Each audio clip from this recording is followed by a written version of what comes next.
Welcome to another virtual Virtuoso with the Cheyenne Symphony Orchestra. I'm William Intriligator, music director and conductor, coming to you today from my office at the Cheyenne Symphony Orchestra offices. And joining me today is one of our wonderful cellists, Romina Monsanto. Welcome, Romina. Thank you so much for having me. I'm very happy to do this. Oh, we're so happy to have you and to feature you on this. As I was telling you earlier, I'm so excited to get to know more about you and your background, and very excited to hear your musical performances that you have to share with our audiences tonight. Why don't you start by telling us a little bit about where you're from originally and how you got started with cello? Okay, so I am originally from Venezuela. And actually, I started playing cello when I was 9. And that was, a lot of people probably know about El Sistema, but actually, I started doing cello in one of the conservatories back home. And my first year, actually, when I was 8, they wouldn't allow me to do cello. So actually, they told me to do choir and like theory and all of this stuff before I could audition for the instrument that I wanted. And It's so amazing. You had to audition to start learning yes. cello. Wow. It was very interesting. I mean, I still remember the audition. It was very scary, but I really, really wanted it. And but I remember they just did some rhythms I had to repeat, and like I had to sing some notes that they would play on the piano, and they then looked at my hands to see if they were Wow. appropriate for cello. I will never forget that. And so after that, yeah, they accepted. And that's how it started. My first year, I was not in an orchestra that I remember. I think it was like the whole first year that I was not, because my first teacher really wanted me to get more of the technique and all that, like intro to cello, like, set in a way, as much as you can do in 1 year. Um, and then after that, they just kind of threw me in the orchestra and like, okay, try to play these things. Wow. And I probably could not play like 80% of it, but it was fun. I enjoyed it. I made a lot of friends, and I think that's when I pretty much decided, okay, this is what I'm gonna do, Wow. Well, that's without so even early knowing. to decide that. Yeah. I know it was not like, oh my God, I'm gonna do this with my life, but I knew I really, really liked it. And so that's why I think I'm here. Oh, great. Lucky us. So why cello? I mean, even before you ever played it, it sounds like you were drawn to it. Why do you think that was? Well, I think the first time I heard it, it was a little bit before I started in the conservatory. Um, but I do remember the first time I thought, oh my God, I want to play that. And it was the first time I saw one of the young orchestras in my city, and I had a couple of friends that were playing Oh, in the cello section. And so I was sitting right in front of the section because my friends were there. And they were older already in the conservatory, and I just fell in love with the sound. mhm. There was something about the sound that just kind of like I liked it. That it was so, as simple as that. I just kind of Yeah. It's hard not to fall in love with the sound of the cello. It's just such a great instrument. There's no question. Yeah. it really. Now, when you were having fun in those early years in an orchestra and you thought you really wanted to keep doing this, was there any particular piece of music or a composer who really spoke to you from having performed that piece or something like that in those early years? Was there any kind of, because I know in El Sistema, oftentimes they'll do, even for orchestras that are very young and inexperienced, they'll do arrangements of great big masterpieces so that the young impressionable student musicians can feel that overwhelming power of like Tchaikovsky or Mahler. And was there anything experienced like that when you were young? Yeah, absolutely. The first one that I do remember, um, uh, I just kind of still have it in my head that it was hard to play, but I also really, really enjoyed it. And we played a lot, was the Borjak New World. Oh, And so that was the first one that I remember thinking, oh, this is so cool. yeah. And like I said, it was really hard. And then at some time, I don't remember, it was probably in the first couple of years, after the first couple of years, they told me I had to play Shostakovich 5. Wow. Like I said, I couldn't play most of it, but I was learning from older students in the conservatory, and I think that's the one that I was. It was until today. Every time I hear it, I just get goosebumps. It's like that for me too. One of my all-time favorites to play and to conduct. And actually, there have been a few times, where I got to conduct it as part of an audition, and I felt really lucky because I loved it so much, and it won me the job or something. Yes. Yeah. So just to be clear, then you were in a conservatory, which means that even though you were in Venezuela, you were actually not part of the traditional El Sistema with the nucleo and orchestra type of that. So you kind of didn't grow up through the El Sistema system, is that right?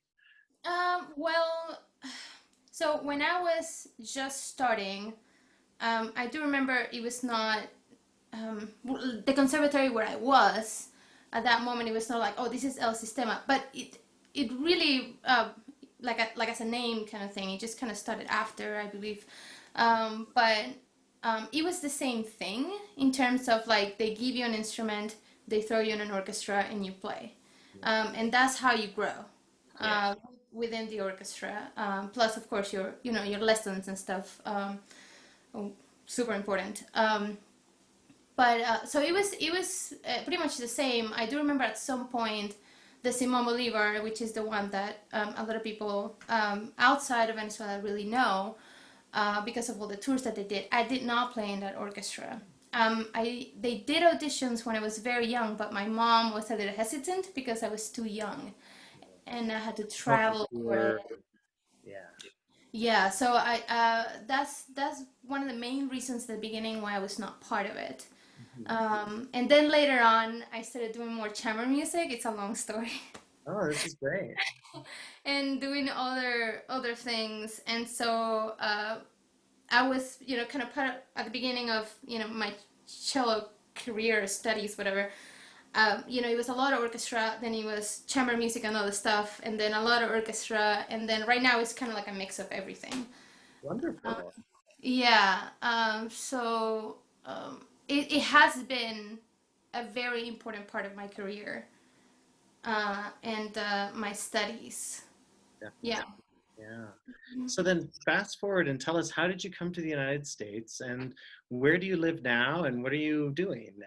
Yeah, besides playing in the Cheyenne Symphony. Yay. Yeah. Which I love. It's awesome. So we can talk more about that. So I came into the States the first time to live 2006. And that's when I went to Mississippi. That was the first state that I went to. I did my undergrad in University of Southern Mississippi.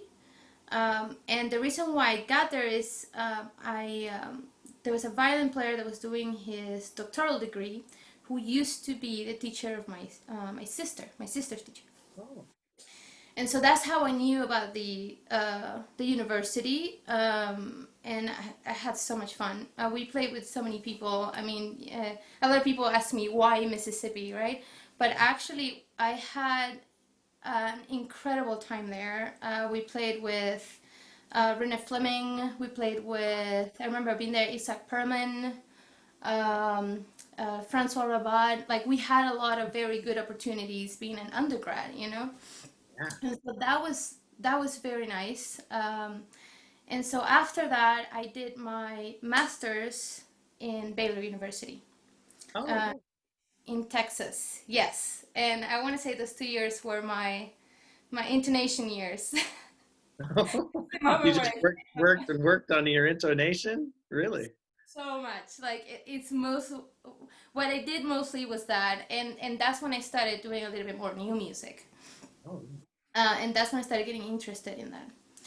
And now I'm here. Well, actually, before coming here, I lived 2 years in Brazil. you did. Uh, when I was the principal of one of the main orchestras in Brazil, in South Brazil, the Porto Alegre Symphony Orchestra. That was so much fun. Very, very great experience. And then after that, we moved here to do our doctoral degrees at the University of Northern Colorado. And that's So, are where you in Greeley right now? I am. Oh, that's great. And now tell us about the we, because it went from I to we. Tell us about that. Oh, yeah. Your husband. I used to say that, especially, yeah, now. So that's my husband. His name is Pablo Hernandez, and he is a magnificent oboe player. And right now we actually have a duet that we just duo that we just formed last year. What are you called as the duo? The name is New Duobus, which is pretty much a new two. Yeah. He came up with the name. To be honest, I didn't know what he meant when he told me, and then I just kind of, started liking the idea, Latin word in it that meant two, and sometimes also a couple, and so it just kind of worked. Fantastic. Now, those 2 years that you spent in Brazil with the orchestra there, did you say you were principal cello of that orchestra? Yes, yes, I That's was. so impressive. I mean, you're so young now. I mean, then I and maybe fresh after out of your master's degree. Congratulations. Thank you. Also, did you already speak Portuguese, or was that a challenge to learn all of a sudden being in Brazil? It really was. When I was in my undergrad, we had a lot of Brazilian students in the university, and so I understood a lot of it, but I really didn't speak. And so when I got there, especially like in a musical kind of setting, I had to know all the musical terms, right? That's so hard in any foreign language because it's not in any like dictionary, you know. I know it was so strange, and so I was in this position when I was very young. I was 28, and so all of this section and like all of these orchestra have been playing for so much time together, and so it's all tradition. I had to learn that, what to say, what not to say, and that was interesting, but also the language barrier. So the good thing about it is that they were all super nice. They Mhm. always wanted a lot of people in Brazil understand and either speak Spanish, so regular things, not music terms, funnily enough, they would absolutely understand. My musical terms were only in English because I was used to it at that point. So, Oh, so I had to say it only in English to the person that was right next to me. And so if I had to say something, he would translate. yeah. For our non-musicians watching, it's one of the hardest things. Music is really a universal language. However, when you go to another country and you need to talk to them about the length of the quarter note or the 32nd note in the third bar before letter V, that's not something you can easily translate. There are certain, different countries call the notes very different things. And I mean, yeah, I had that experience when I first guest conducted in Italy. Very interesting. Yeah. So 2 years in Brazil, and then you came to, is it to work on a doctoral degree that you're at UNC? Yes, yes, exactly that. And to be honest, uh, I never really thought about doing a doctoral degree. It was mostly my husband that kind of mentioned it's like we should do this. We should definitely do the doctoral degree. And I was very scared because I have a lot of attention issues. And reading for me is a challenge because I just keep doing the same thing and same thing. So I was very scared to even think about it. But we, it just kind of seemed right at that moment. And we just decided to try it out, and it just worked out well so far. That's so great. And it worked out so well for us in the Cheyenne Symphony. How many years have you been playing with us? I can't remember. Is it three or? I think this is my third year. I'm Yeah, starting my third one. yeah. Yeah, So it's great. been fun. Yeah. It's a nice orchestra. Like people are so nice, you know, and everybody's like engaged and so I really really like this about the Cheyenne Symphony. That's Great. I think that's one of the main things I enjoyed from the beginning. Everybody's so nice. Yeah. We're so lucky. I feel lucky to be with the orchestra too. It's a really wonderful community of musicians, and the the board and staff take such good care of us and really value what we bring, and then the audience really values us, and it's a tremendous thing that in Cheyenne we can have such a great audience. Yeah. Absolutely. Yeah, community, you said it. Yeah, the It's all community. about that. Yeah.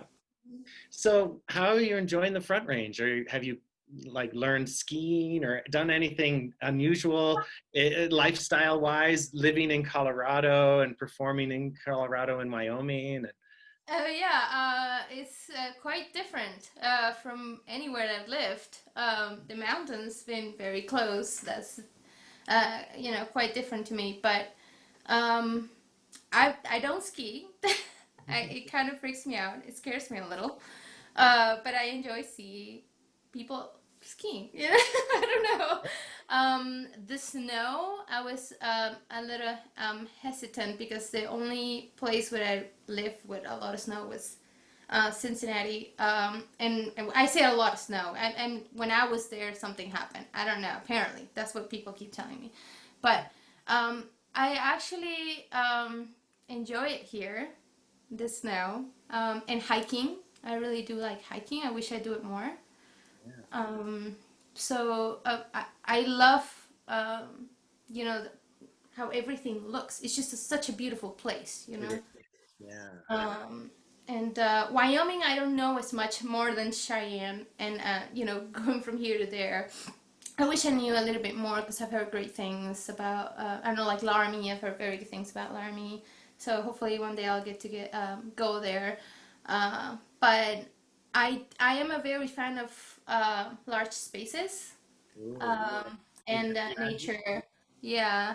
Yeah. You should So check it's out nice. the state parks and the national parks too, like Yellowstone and Grand Teton and all these different places. Hopefully you'll have time to explore that here and that you'll be here for a while, we think, if that's what you wanted, if that's what you want. If I could, I absolutely, that's what I want. So we'll see what happens. You know, you just never know what can happen, especially now. Yeah, right. It's hard to know with the virus and everything. No, Mhm. you mentioned earlier about your interest in contemporary music, and it sounds like you have two contemporary pieces to perform today, um, both from living composers, which I think is so wonderful that you seem especially dedicated to performing and even commissioning new works by living composers. So tell us about the first one, the Norman piece. So the first piece is a solo cello piece, which you can also find, of course, viola solo. Andrew Norman is an absolutely amazing composer, and I only started getting acquainted with his music like a couple of years ago, I want to say. And the first thing that really struck me from his music was that he's all about architecture and visual arts, and so you gotta have a lot of movement generally. I was always a very static performer, and that's when I realized, oh my god, this is not working. So I think that's why I got a little bit more into that. And this piece you'll see it a lot. I move a lot, Oh. sitting, but I move a lot. Yeah. This piece is called Sabina, and this he wrote when he was in Rome in one of in one of the oldest churches over there. It is called Santa Sabina, Wow. and he tells this story about going into the church very early in the morning. And first of all, imagine you just go into a very large church, like the dome and everything at the end and all the columns, and so you're going in. It's kind of dark, right? and you don't hear anything. You just hear like all this space, right? And so that's how the piece starts, right? In Wow. terms of sound, Mhm. it's very hollow. And then he talks about the light that he started looking at, when the sun comes out. And so the windows in this church are not really glass; they are translucent stones. Mm. And so it's a different kind of light that you see on the walls.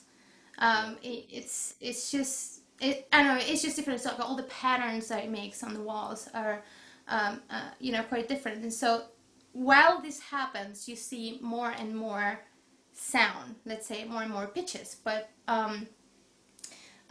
also more noisy in a way. So, It's yeah. a lot of effect. Um, and so as an overall form, it starts very quiet, and it finishes very quiet. Also, not quite as quiet, but kind of quiet. And it just kind of goes like this in terms of how like much sound you have. Um, and from in terms of register, you start very low and you finish very very high. And I want to say that, and I don't know, like maybe he has a different idea, but that's like the idea that I have. It's in terms of that light and how the church sounds became a little bit more prominent as the morning went by. Right. And more light. But I imagine a lot more of the resonance and reverberation in that beautiful church. So, Absolutely, yeah, absolutely. that was amazing. It's a very hard technical piece because it has a lot of drones that you can't show as much because then if not you lose the melodic line. There's a pattern. Did you say it has a lot of drums? Oh, Yeah, he uses a lot of. It's a little bit of everything. He has, this one note that just kind of continues, but right. you want to go to the melody. So your bow actually goes to the melody along as you are with that drum. Um, Oh, wow. yeah, but it also has a lot of harmonics. It has three different types of soul punch cello, which is, on top of the bridge, close to the bridge, or kind of like close enough. Yeah. Wow, that's fascinating. So for our musicians who, or people watching who are not musicians, that means that where you place the bow on the string, if it's closer to that wooden piece we call the bridge, then it has a more tinny metallic sound. If you place it right on the bridge, then it's not really even entirely a lot of full tones, really. So those are some of the special effects that we'll get to hear in this next piece. Definitely. Yeah, I really hope that they enjoy it. Try to get a picture. There's some videos also online that you can go and see the church. Oh, So you can imagine yourself in that place. you said it's the Santa Sabina Church in Rome? Rome, yes. Okay, I've been to Rome and in some of the churches, but I haven't been to that one. I didn't know it until Yeah. I found out about this piece, right? So, Wow. yeah. And then was it originally written for viola? You mentioned that the composer Andrew Norman is a violist himself, right? He's a viola player. He has and he kind of changes at the end, but he does have the viola version and then the cello version. And actually, this what's written. I think it was in '08 or '09, and then he used that as one of the movements of a trio piece that got some awards. Like he's an amazing composer. Oh, great. He got some very important awards. He was actually a finalist for the Pulitzer last year. Wow, really? Wow, amazing. Mhm. Yeah, but this trio, amazing, amazing piece. Okay, Yeah. cool. I'll have to look into his music. Yeah. That's so great. Well, then here we go. Here is Romina Monsanto performing Andrew Norman's Sabina for solo cello. Enjoy.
Brava, Romina. I can't wait to hear it. I haven't heard it yet, but I'm so excited to hear it when it's on Virtuoso Live. Um, were there other pieces by Andrew Norman that you've performed? Did you ever do that trio piece? I did part of it. I did three movements of that trio. Is the Companion Guide to Rome. Yeah. So I did three of the movements. It was a concert that we did here for the Open Space Music Festival that is done at UNC every year. And Anne Lancelotti, which was the viola professor here, and now she's at the Impact, and Paul Elwood, professor of composition. Yes, We'll talk more about him in a little bit.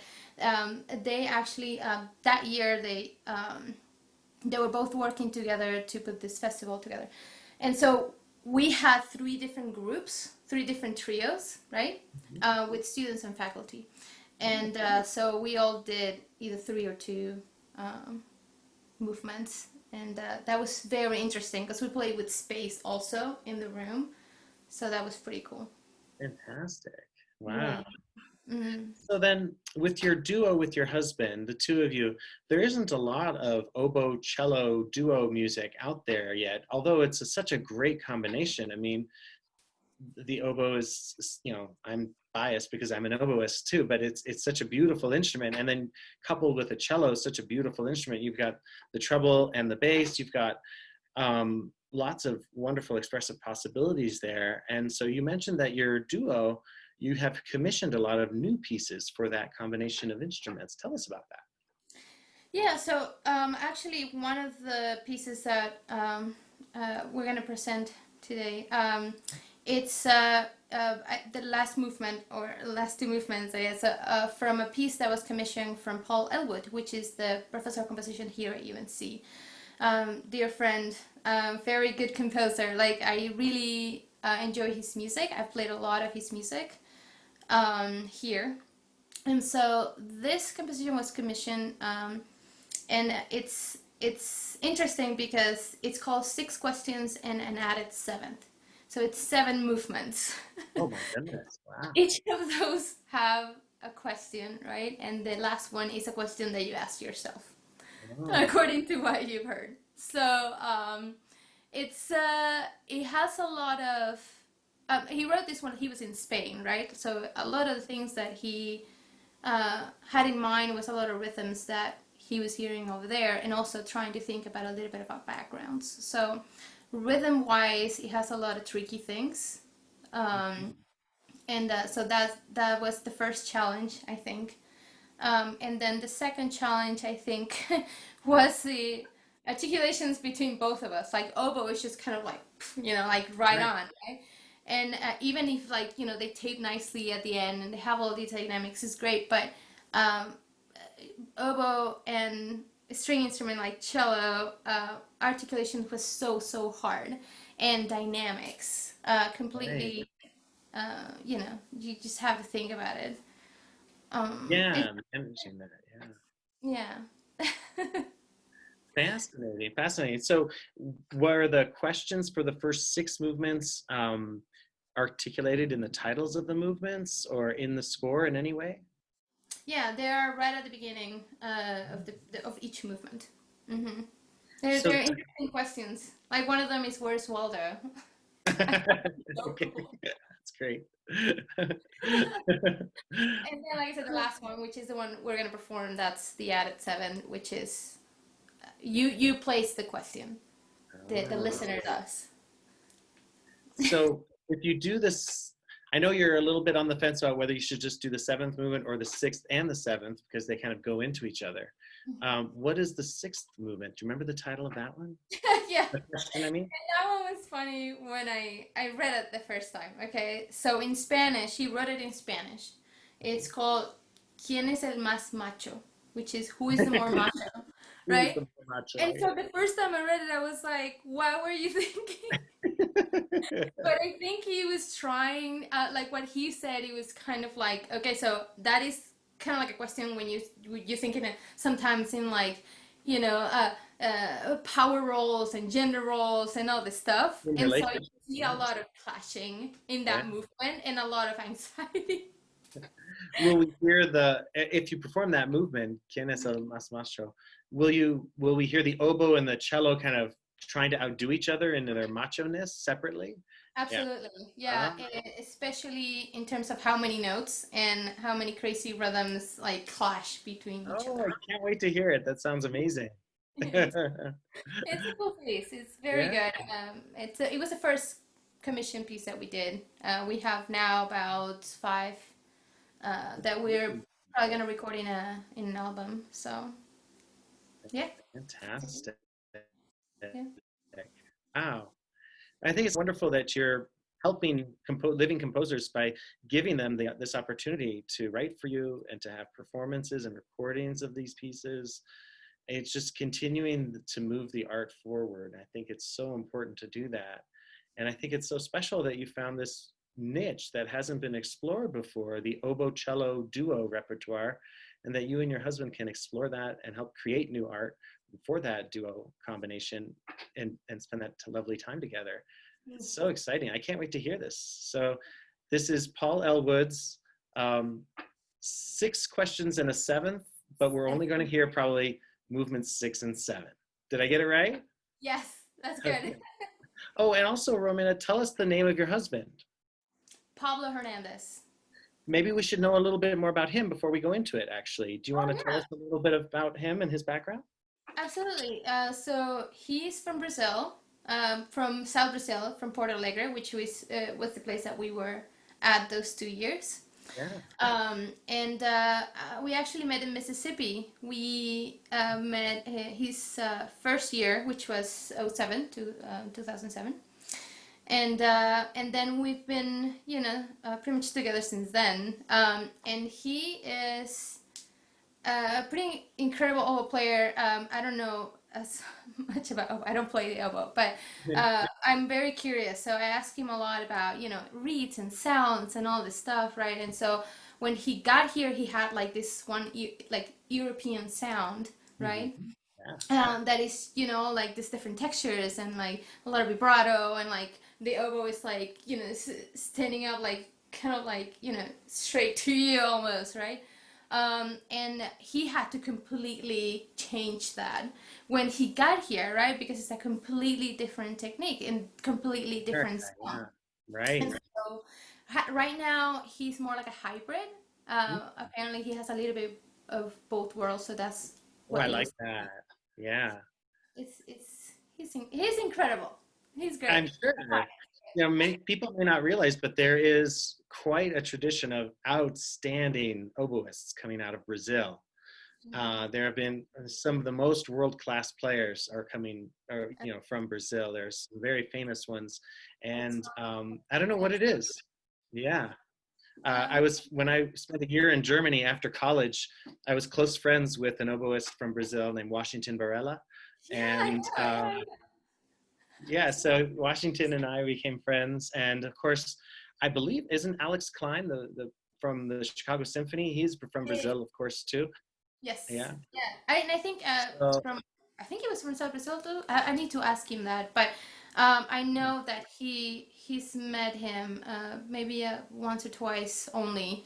But yeah, one of the most incredible oboists in the world, I think, has been. Yeah. Alex is amazing. Yeah. Really. Well, great. I can't wait to hear this piece. So again, this is Paul Elwood's Six Questions and an Added Seventh, movements 6 and 7, played by Romina Monsanto on cello and Pablo Hernandez on oboe. Did I get it right? Yes, perfect. Awesome. All right, here we go.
Brava again, Romina, and bravo to your husband too. Again, I haven't heard it yet. I know I will want to say brava and bravo once I do hear it when it's broadcast. So this has been so much fun visiting with you and getting to know you better. And I'm sure our audience members who are watching will really appreciate seeing you in the symphony now and knowing more about your personality and your history and background and all of that. Thank you for doing this. Thank you so much for having me. I'm so happy to do this. I'm so happy to be part of the orchestra too. Like I said, I enjoy my time very much. And you know, for the audience members, keep coming to our concerts. We all love music. We just want to, you know, just enjoy the moment and share the moment as much as we can, especially at this moment that, you know, we're in need of so many things, you know, all these emotions that we're missing, all these positive emotions that we need. So I think music would help us. So yeah, thank you. Absolutely. Yeah. And for our audience members who aren't comfortable coming to our concerts, now that we've begun concert making again, and at the Civic Center, we have the live stream option for you. So don't forget that too. We understand that some of you might be in a high risk situation, and we don't want anybody to put themselves at risk to enjoy this music live. Um, it's been amazing to come back together as an orchestra. Been very moving and wonderful. I've been incredibly impressed with the level of the orchestra from the first rehearsal we came back together. And I'm excited for this coming season. I think there have been very careful protocols and policies put in place for everybody's safety, the audience and the orchestra alike, and we're making it work. So it's exciting and wonderful to be able to do what we love to do and share the music that we love with others. Absolutely, yeah. Yeah. Anything else you want to share with us? No, I think I already talked too much. No, no, Which not at all. I do that. It's okay. But I hope that, you know, everybody enjoys the performances that we're gonna show. And if you have any questions, we have the comments too. So Yeah, I'll be correct. there. Yeah. Wonderful. Thank you again, Romina. Wonderful to visit with you today, and thank you for doing this. Thank you so much. All right. On behalf of all of us at the Cheyenne Symphony Orchestra, thanks for tuning in to another virtual virtuoso. We'll see you next time. Bye-bye.